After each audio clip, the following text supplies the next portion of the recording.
This is Gab. Pangarap ni Gab ang maging accountant kaya ito ang kinuha niyang course sa college. Nung second year na niya, nagplano siya ng 18th birthday celebration.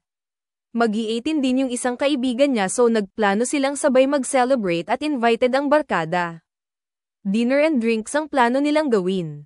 Nag-meet sila sa isang bistro at doon sila nag-dinner. Nag-e-enjoy naman si Gab sa kanyang special night kaya nung may nag-suggest na mag-order ng drinks ay go sila. Uso nun sa kanila ang Nitro Jägermeister shot kaya ito ang in-order nila. Ang special drink na ito ay mix ng cold coffee, Jägermeister at may liquid nitrogen para may usok-usok effect.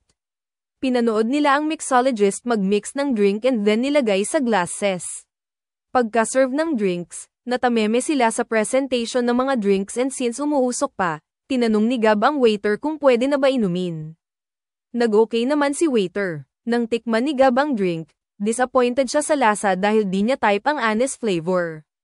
Nakita ng waiter ang reaction ni Gab kaya nag-offer ito na bigyan siya ng ibang drink, on the house. Medyo nag-hesitate si Gab pero nakita niyang nakatingin ang mga kaibigan niya kaya pumayag na rin siya. It's a celebration after all. Pagkabigay sa kanya ng bagong cocktail, tinanong niya ulit ang waiter kung okay na inumin at nag-okay naman si waiter. Ininom ito ni Gab and right away she felt weird sa tiyan niya. Sinabi ni Gab sa waiter at sinagot siya na ganun lang yung effect ng drink sa umpisa. According sa physicists, safe naman ang liquid nitrogen sa food as long as hintayin mo nang completely mag-evaporate ang liquid before consuming. Kapag nainom ang liquid, magkukos ito ng burns sa mouth, throat and stomach. Ang owner ng bistro ang nag-instruct sa kanyang staff na mag-serve ng mga smoking cocktails after niyang makita sa ibang bars at na-impress siya sa itsura ng mga drinks.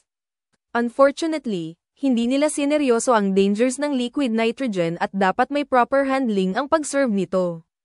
Maya-maya lang na after inumin ni Gab ang bagong drink na bigay sa kanya, nakaramdam agad siya ng burning sensation sa tiyan. Tinanong siya ng mga kaibigan kung ano nararamdaman niya pero di na siya makapagsalita kundi sumigaw sa sakit. Sinugod na agad siya sa hospital at dinala sa surgery. Nakita nilang completely destroyed ang lining ng stomach niya kaya nag-decide ang mga doctors to remove the whole organ.